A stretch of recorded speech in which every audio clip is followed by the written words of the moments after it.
Hello friend, आज हम पढ़ेंगे टनल डायोड के बारे में, फ्रीक्वेंसी के बारे में कि टनल डायोड की दो फ्रीक्वेंसी होती हैं। एक होती है सेल्फ रेजोनेंट फ्रीक्वेंसी और दूसरी होती है रेजिस्टिव कट ऑफ फ्रीक्वेंसी।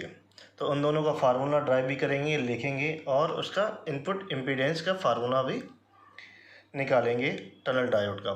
तो इसमें जो टनल डायोड की जो मेन जो है इक्विवेलेंट सर्किटरी थी वो यूज की जाएगी।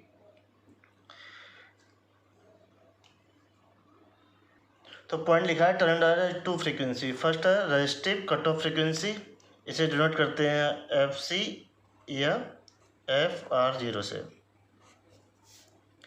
और ये जो फ्रीक्वेंसी होती है ड्यू टू नेगेटिव रेजिस्टेंस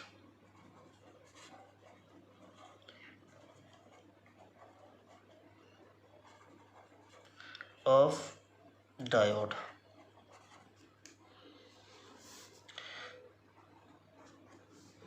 तो इस फ्रीक्वेंसी को ज्ञात करने के लिए क्या है, हम इनपुट इम्पीडेंस निकालेंगे इक्विवेलेंट सर्किट का और उसका क्या कर देंगे, हम रियल पार्ट 0 कर देंगे, तो हम ये रेजिस्टिव कट ऑफ फ्रीक्वेंसी निकल के आ जाएगी।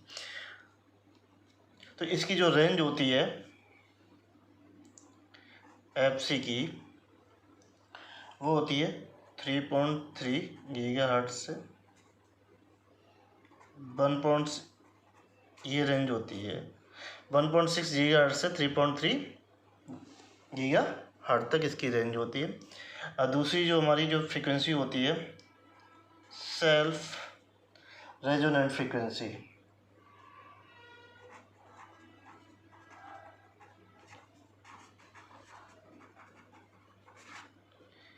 ये फ्रीक्वेंसी जो होती है due to L S and C S के कारण, जो हमारे इंडक्टेंस और कैपेसिटेंस होते हैं डायोड के, टनल डायोड के, उसके कारण ये फ्रीक्वेंसी होती है। तो ये एफ आर जो है इसकी जो रेंज होती है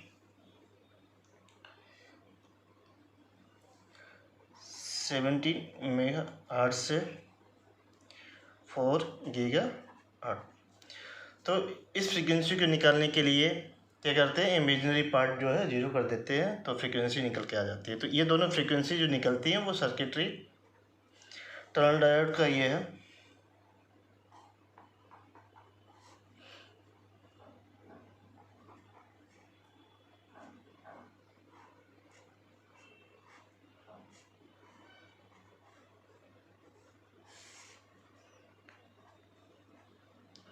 ये है आर एस, ये है एल एस, ये है सी एस और ये है निगेटिव रेजिस्टेंस आर एन।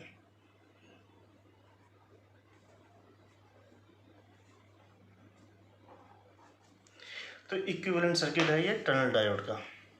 इसकी हमें क्या निकालना है, कट ऑफ फ्रीक्वेंसी निकालनी और सेल्फ रेजोनेंट फ्रीक्वेंसी निकालना है। तो उसको निकालने के लिए सबसे पहले हम एग्जांपल लेते हैं, तब हम इसकी जो है फ्रीक्वेंसी निकालते हैं, उसको समझाते हैं। जैसे हमने यहाँ एक सीरीज RLC लिया है, तो इसकी हमें रेजोनेंट फ्रीक्वेंसी निकालनी है। तो हमने क्या है, इसका जेड इनपुट इम्पीडेंस निकाल लिया, तो ये आ जाएगा। तो इसमें क्या है, इक्वेट कर दिया, जो उसका इमेजिनरी पार्ट वो 0 के बराबर कर दिया और जिस फ्रीक्वेंसी होगा उसे क्या ले लिया, ओमेगा आर। यहाँ पे क्या ले लिया, ओमेगा बराबर ओमेगा आर। तो देखिए ये क्या होगी, हमारी रेजोनेंट फ्रीक्वेंसी। अब यहाँ पे जो है जो रियल आ जाएगा, जेड बराबर क्या आ जाएगा हमारा, ओनली रियल वैल्यू आ जाएगा, there is no frequency component. तो इसमें रेजिस्टिव कट ऑफ फ्रीक्वेंसी नहीं निकाली जाती है, क्योंकि यहाँ कोई फ्रीक्वेंसी डिपेंडेंट है ही नहीं, रेजिस्टेंस जो हमारा रियल आ रहा, ओनली जो है फ्रीक्वेंसी इंडिपेंडेंट है। जबकि टनल डायोड केस में ऐसा नहीं है। तो देखते हैं। तो सबसे पहले टनल डायोड की हम इक्विवेलेंट सर्किट पुनः रीड्रा करेंगे और उसका इनपुट इम्पीडेंस लिखेंगे, फिर उसके बाद दोनों फ्रीक्वेंसी निकालेंगे। सर्किट को पुनः हमने रीड्रा कर लिया, टनल डायोड का इक्विवेलेंट सर्किट। तो देखिए यहाँ पे हमने मार्क करके लिखा हुआ फ्रीक्वेंसी एफ सी बराबर क्या है, 1/2 pi R N into C under root R N upon R S minus 1। ये रेजोनेंट फ्रीक्वेंसी है। एफ आर बराबर 1/2 pi R N C√R² N into C upon LS-1। तो जेड इनपुट इम्पीडेंस बराबर RS plus J⍵LS, तो इसका equivalent आ जाएगा RN minus into 1/J⍵CS upon minus का RN प्लस 1/J⍵CS। तो जेड इनपुट इम्पीडेंस हो जाएगा RS प्लस J⍵LS। नेगेटिव यहाँ से कॉमन ले लेंगे तो ये प्लस RN 1/J⍵CS अपॉन यहाँ पे ये CS कर देते हैं,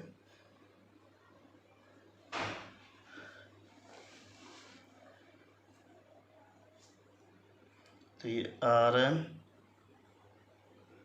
माइनस का 1/J⍵CS।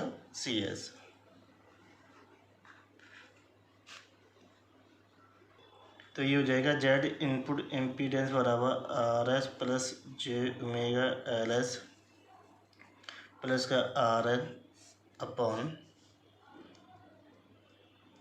J⍵CS RN माइनस का 1।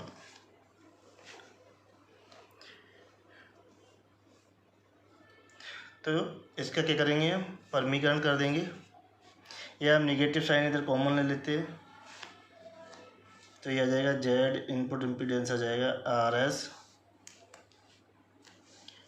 प्लस J⍵LS माइनस का RN अपॉन 1 माइनस J⍵CS और ये RN।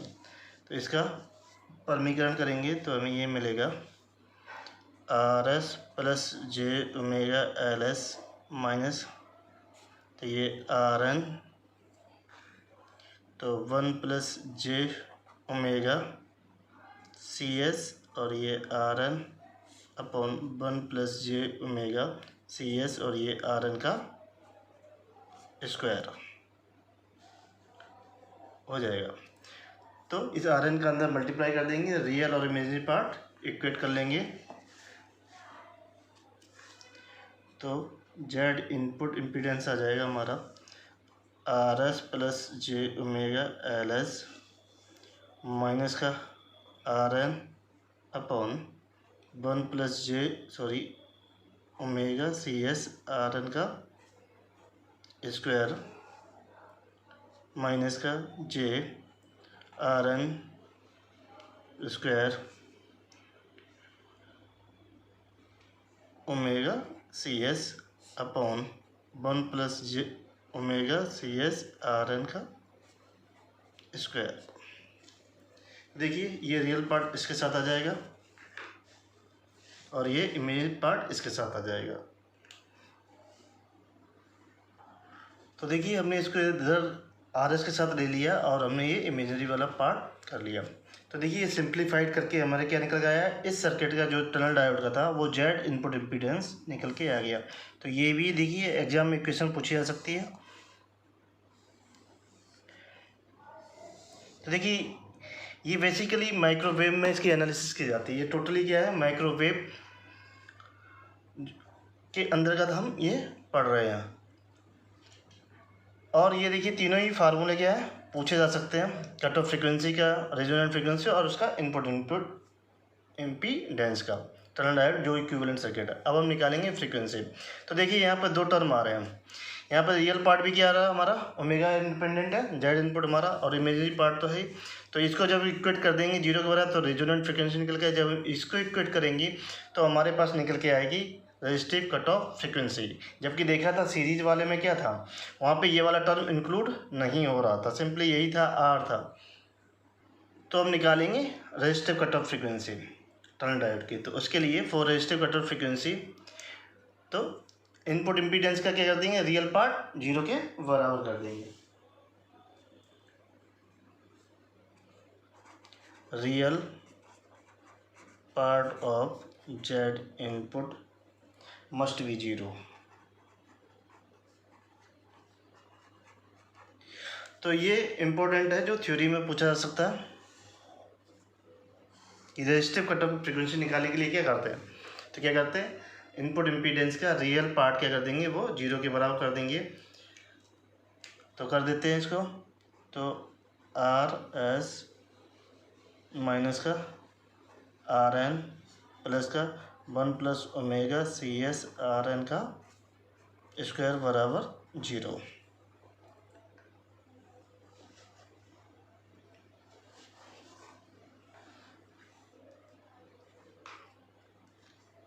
तो ये आ जाएगा RS बराबर RN 1 प्लस का ओमेगा CS RN का स्क्वायर। तो इसको इधर लेके जाते हैं, तो 1 प्लस का ओमेगा CS RN का स्क्वायर बराबर RN अपॉन RS। इस वन को इधर लेके जाएंगे तो हमारे पास आ जाएगा ओमेगा CS RN बराबर RN अपॉन RS माइनस का 1। तो इसका रूट ले लेंगे तो ओमेगा CS RN बराबर under root RN upon RS minus का 1। तो यहाँ से ओमेगा बराबर निकल के आ जाएगा 1 अपॉन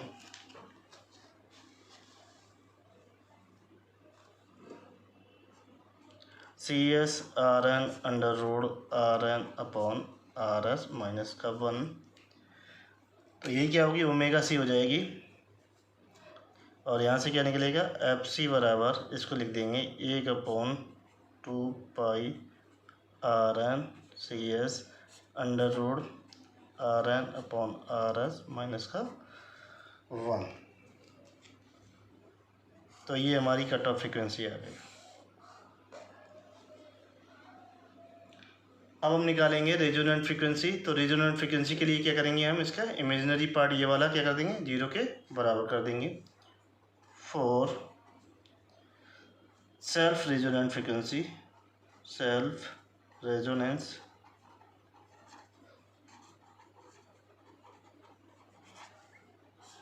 देखिए रेजोनेंस का ही मतलब है कि इमेजिनरी टर्म क्या करना, उसका 0 करना। फेज एंगल क्या हो जाएगा उसका, सर्किट का 0 हो जाएगा। तो पावर फैक्टर क्या हो जाता है, cos फाई 0। तो B और I के बीच रिलेशन क्या होता है, देयर इज नो फेज। तो इसके लिए क्या करते हैं, हम इमेजिनरी पार्ट 0 करते हैं, तो ये आ जाएगा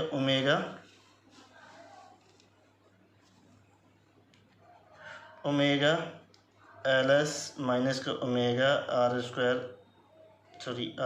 N CS अपॉन 1 प्लस का ओमेगा CS RN का स्क्वायर बराबर 0।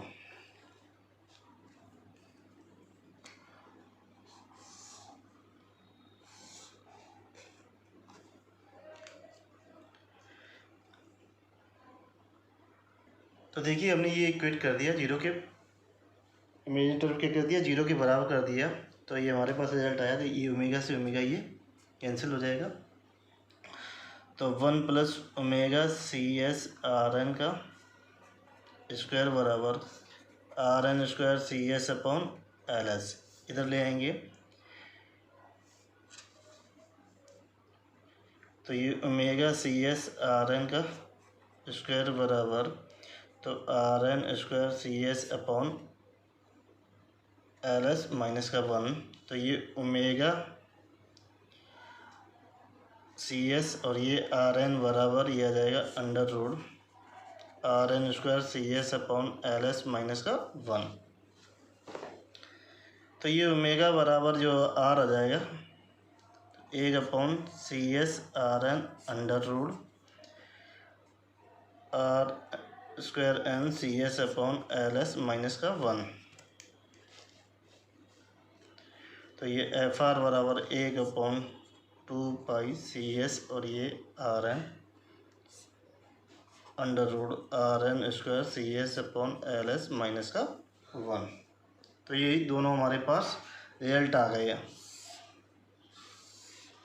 एक आ गया हमारा रेजोनेंट फ्रीक्वेंसी का, एक आ गया हमारा कट ऑफ फ्रीक्वेंसी का। हेलो फ्रेंड, अब हम पढ़ेंगे tunnel diode as a amplifier कि टनल डायोड को एम्पलीफायर के लिए किस तरह यूज कर सकते हैं। तो उसके दो तरीके हैं, एक पैरेलल कनेक्शन और एक सीरीज।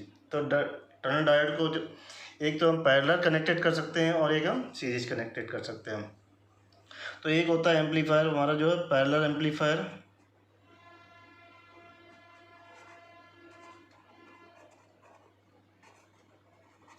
एक होता है सीरीज एम्पलीफायर।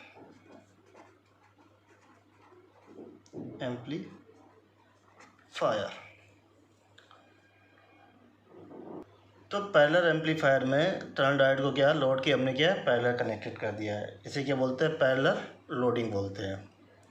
तो देखिए टनल डायोड का मैंने तुम्हें बताया था इक्विवेलेंट सर्किट होता है कि पैरेलल में क्या लगे होते हैं कैपेसिटेंस और नेगेटिव रेजिस्टेंस, तो हमने यहाँ जोड़ दिए।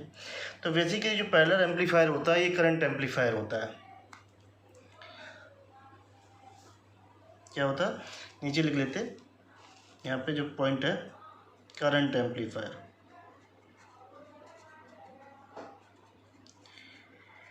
करंट एम्पलीफायर होगा ये वाली सर्किट, तो उसका क्या होगा करंट गेन होगा। करंट एम्पलीफायर होगा means current it as a current gain.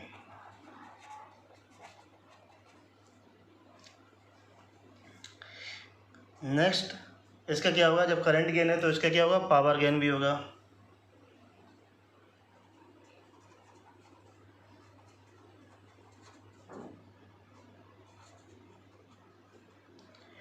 जो नेक्स्ट इसका इंपॉर्टेंट पॉइंट है नो वोल्टेज गेन।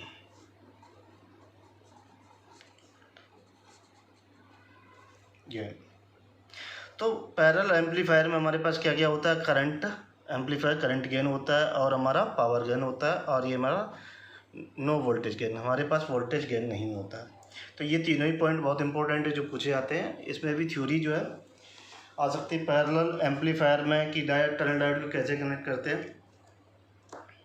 तो इसका क्या निकालेंगे करंट गेन निकालेंगे, फिर उसके कुछ केस करेंगे।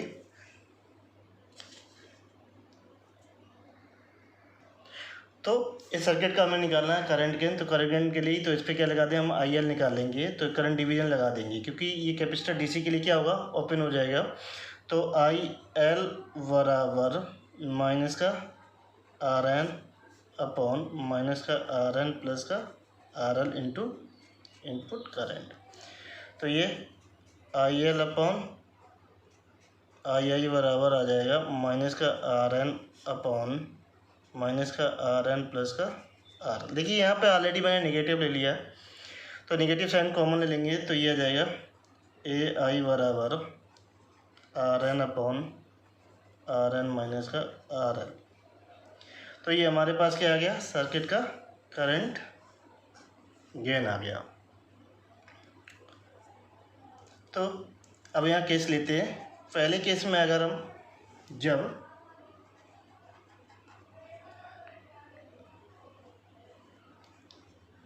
RN ग्रेटर देन RL, जब नेगेटिव रेजिस्टेंस की जो वैल्यू है RN की अगर वो लोड से ज़्यादा हो जाती है तो हमारे जो करंट गेन की वैल्यू आएगी वो क्या जाएगी AI इज अप्रॉक्सीमेटेड। तो देखिए ये निगलेक्ट हो जाएगा तो क्या हो जाएगी 1, करंट गेन क्या हो जाएगा हमारा 1 वैल्यू दे देगा नियर अप्रॉक्सीमेट।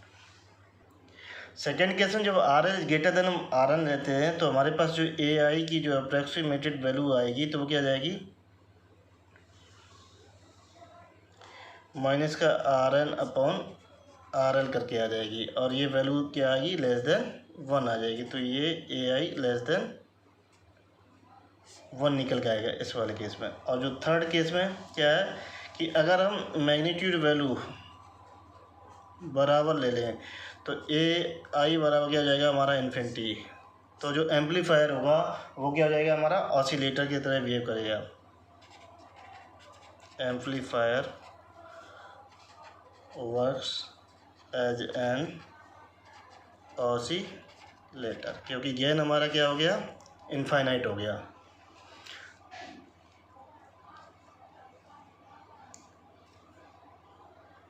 तो ये ऑसिलेटर के लिए कंडीशन है कि हमारा लोड और नेगेटिव रेजिस्टेंस की वैल्यू क्या होनी चाहिए, उनकी मैग्नीट्यूड वैल्यू क्या होनी चाहिए बराबर, तब वो ऑसिलेटर की तरह बिहेव करेगा। तो हमें क्या चाहिए था, एम्पलीफायर की तरह कौन सा बिहेव करेगा, कौन सी कंडीशन है, R N is greater than R L या R L should be less than R N for amplifier.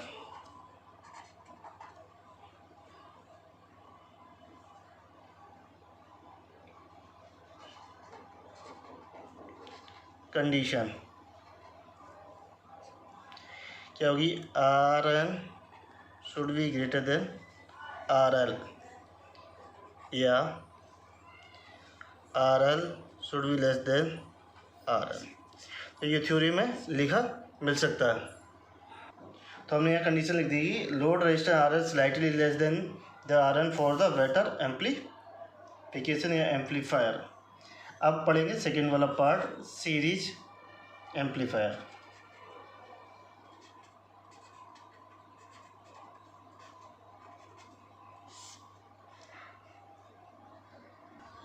Series amplifier की हम नेक्स्ट वीडियो में जो है उसकी एनालिसिस करेंगे और जो भी इंपॉर्टेंट पॉइंट होंगे वो हम लिखेंगे। अगर आपको मेरा वीडियो अच्छा लगे please like and subscribe my channel.